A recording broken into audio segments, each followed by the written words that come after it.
Hi, this is Frank Rich from Star Wars Autograph Collection. I'm here at Celebration 6 in Orlando, Florida. I'm here talking with Kathy Schooley from Geneva, Illinois, and we've just left the Star Wars is Forever and So Are We panel with Chris Markt and Jedi Jones. And today we're going to talk a little to Kathy about the history of her Star Wars fandom. Well, in 1977, I was 12, so you can do the math on that. And Star Wars was, came out in the summer, and it became very, very popular. And all my friends went, and I wouldn't go. And I had a friend who kept saying, "You should go, you should go." I said, "I don't want to go." And the truth was, I really didn't trust my peers. I figured if they thought it was that good, then it probably wasn't. But she finally basically said, "I have to take you, you're going." So I sat down in the theater. I was in like the second row. Really, it was very, very full. And by the time the ship had gone about halfway over my head, I knew I was hooked. And I've just actually, over that next year and a half, because back then movies stayed in the theater a lot longer, I actually paid to go in and see it 37 times. It was just Star Wars then, not even Episode 4. And then of course I went to the other ones when got out of school early one day to go and for that. That's fantastic. Jedi. We skipped school. Me and a bunch of friends. To go see we Jedi. left school early. Actually, I think the show started like at 3. The first showing was like at 3, so we just had to leave a little early. Just a little early. What were your feelings back then? Do you recall when you saw Jedi for the first time, or when Jedi started to sink in, and there was the feeling of it's over? What do you remember? What that felt like? Well, you know what, we didn't. Yeah, there was 3. We were actually just excited to have each one because, I mean, if you didn't know, then there really was no promises of anything. So we didn't really know there was going to be more. The one, we thought there was just going to be a movie, and then it looked like that he was going to be able to do more because it had been so successful. So we were just pretty darn thrilled to have another one, and then another one, and then it was just sort of. I mean, we're like, yay! And then of course, but I was a girl, and I was not really, really young, and the only fan stuff around at the time were a few T-shirts, a couple posters, and action figures. So I really wasn't. I mean, I got a poster. I got a movie poster from. I'm not sure which one. It's been a long day. I'm not sure which movie it was. And I finally got a T-shirt as well, but there wasn't anything else to collect. And then there was what we call the dark times, and there wasn't a way. Well, I didn't know of a community. Let's put it that way. I'm sure there was folks there, but we didn't have the internet then, and I did finally find out about. Star Wars Insider, which I think was a different name at the time, and so I did finally get started, find out about that. But there was just very little going on, and then the books, then Timothy Zahn's books came out, and I was just thrilled because we have something, and I had something, and I was a young mother at the time, and I just ate up the books as they came out, and I actually, when I was home with my children, I put Star Wars on every afternoon. That's what I did. Some women watch soap operas, and I watched Star Wars. And so my kids saw Star Wars every single day. Now, was this still the days of VHS? Yeah, this was still just VHS. Actually, my original tape I got from a video store because there really wasn't a big home movie thing at the time. It cost me $70 to buy a VHS. Of the original Star Wars, and then eventually I did buy a trilogy. And actually, when I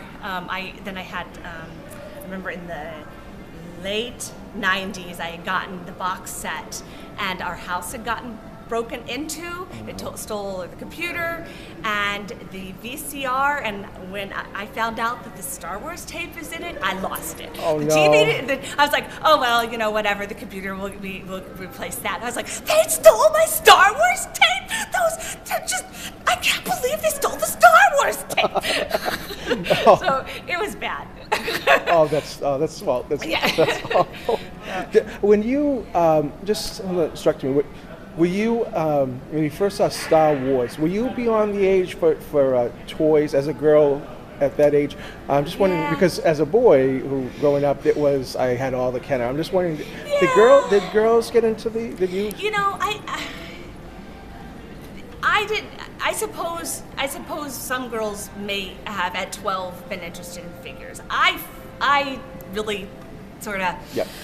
It was like my brothers had some action figures and some younger brothers, and so to me that really was for little boys. And so, and I think at one point I looked at some, and also there were, of course, most of the characters are men, and so I was just like, I really don't need little blaster people. So I didn't even try. I think my brothers had a couple ronding around the house, but I didn't even ask for figures. I didn't spend my hard-earned babysitting money on them.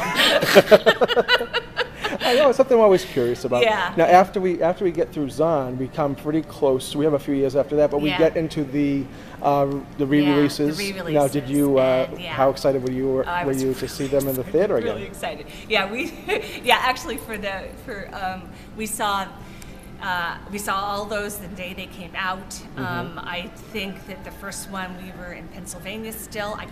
I believe that eventually there was we had the midnight release on them as well. I think on at least the second or third one they had a midnight release in Illinois. They didn't do it when we were in Pennsylvania for the first one, and so we were there at that, my husband and I.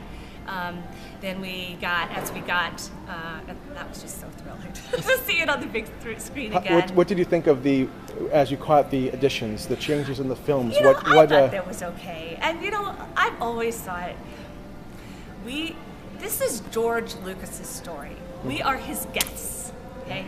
We're his guests. That's my personal feeling. We're his guests, and he tells his story, and we get to sit and listen. You wouldn't interrupt, a storyteller at the library or something and say, that's not how it goes. I mean, well, I guess some kids do, and that happens. But personally, I think it's his story to tell. And then if he wants to do it, if he wants to change something, it's his prerogative, because it's his story to tell. And I personally am just grateful that he's telling it, and I'm there to listen to it.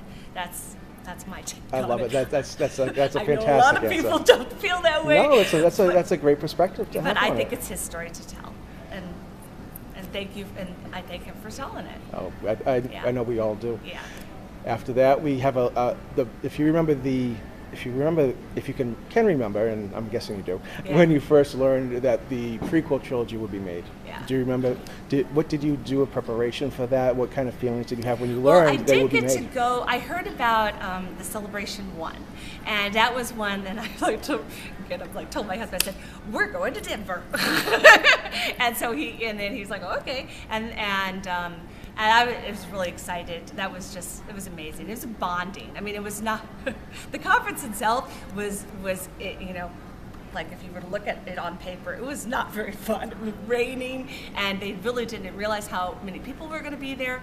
The venue wasn't the appropriate size, and they had, of course, expected so much to be able to be outside. So really, they couldn't afford seeing, umpteen zillion, inches of rain.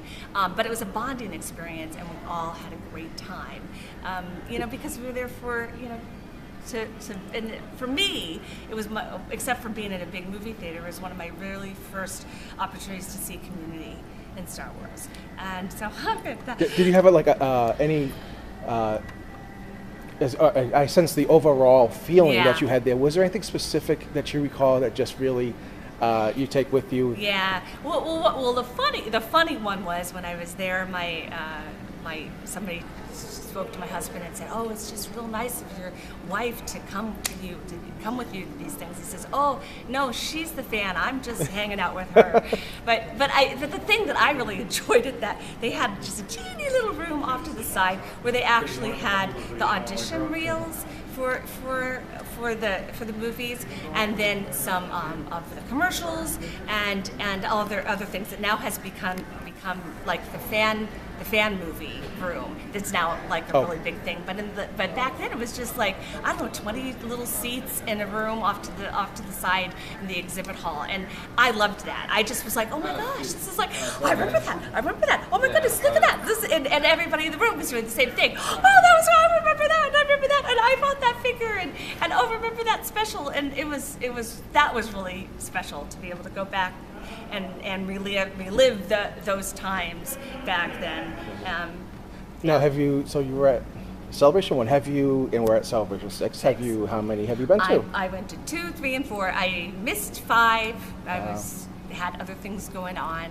Yeah. And but you're back now for 6. I'm back now for 6, and now I should be able to stay on top of now, what was your take when you went to see the prequels, going from 1, 2, and 3? What was as a first generation fan? What was your take on those films?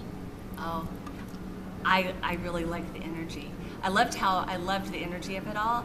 I loved that it was all back up there and real. It was like real and immersive again. It isn't just my little TV or my imagination. I loved that we were doing this as a community again. I actually saw it. I saw episode 1. I saw a midnight release. Then I went with my husband's work. They took the day off, and they all went to the theater together. And so I saw it at like 2 o'clock in the afternoon with him. And then I took our kids at like the 7 o'clock the next day. So I saw it 3 times in about less than 24 hours. Mm-hmm. And it was fantastic. And it was just, again, just going back and being there and having it, immersive. Absolutely. I don't know. And it was the energy level was really high too. We have been told to expect that at Celebration 1. They told us that it was going to be a different kind of experience, mm-hmm. and of course, the final duel with the music, and the lightsaber and everything. You're like, oh. I can see it. I can see the music every time. I'm like, this is my favorite scene.